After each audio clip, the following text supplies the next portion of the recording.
friends, welcome to Samriya channel Big Boss season 9 episode 8. Saturday எபிசோட்லயே பாத்தீங்கன்னா திவாகர் ரொம்ப ஆர்வமா I love you சொல்லிட்டு இருந்தாரு. அப்பவே விஜய் சேதுபதி சொன்னாரு, எனக்கு எப்போ தோணுதோ நான் ஐ லவ் யூ சொல்றேன் உங்களுக்கு அப்படின்னாரு. ஆனா விஜய் சேதுபதியும் சரி வேற வழி இல்ல, இனிமேலும் சொல்லலாம்னா இவர் சொல்லிக்கிட்டே இருப்பாருங்கிறதுனால அவரும் ஐ லவ் யூ சொல்லிட்டாரு. ஒரே திவாகருக்கு பயங்கர குஷியா போயிடுச்சு. கூடவே பிரவீன் ராஜ்தேவை பார்த்து விஜய் சேதுபதி அவர்கள் நீங்க ரொம்ப குட் பாய் அப்படின்னு சொன்னாரு. இது எதுக்காக உங்களுக்கு புரியும்னு நினைக்கிறேன். ஆதிரை வந்து மாஸ்க் போடாம இருக்கிறாங்க, ஆனா பிரவீன் ராஜ்தேவ் இன்னமும் அவரோட ஒயிட் யூனிஃபார்மா போட்டுட்டு இருக்காரு. கேப்டன்சி டாஸ்க்ல பிக் பாஸ் சொன்ன விஷயத்தை அவர் இன்ன வரைக்கும் கடைபிடிச்சிட்டு இருக்காரு. அப்படிங்கிற காரணத்தினால விஜய் சேதுபதி அவர்கள் அவரை பாராட்டினாரு. பக்கம் பாத்தீங்கன்னா ஆதிரை வந்து பீதியில இருக்காங்க. சோ இப்போ நம்மள வச்சு செய்ய போறாங்க அப்படின்னு வெயிட் பண்ணிட்டே இருந்தாங்க. சோ நானுமே நினைச்சேன் இப்ப நேரா ஆதிரை மேட்டருக்கு தான் போறாங்க அப்படின்னு நினைச்சா அப்படியே டர்ன் எடுத்து வேற எங்கெங்கயோ போயிட்டாரு. ஆதிரை விஷயத்தை அந்த டைம்ல அட்ரஸ் பண்ணல. இந்த டீலக்ஸ் ஹவுஸ்மேட்ஸை பார்த்து விஜய் சேதுபதி அவர்கள் கேட்டாரு, உங்களுக்கு கொடுக்கப்பட்ட அதிகாரம் என்ன அப்படின்னு சொல்லிட்டு.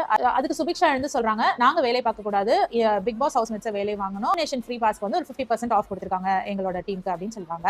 தொடர்ந்து வியானாவும் எழுந்து இந்த பிக் பாஸ் ஹவுஸ்மேட்ஸ்லாம் வந்து சரியா ஒத்துழைக்கல,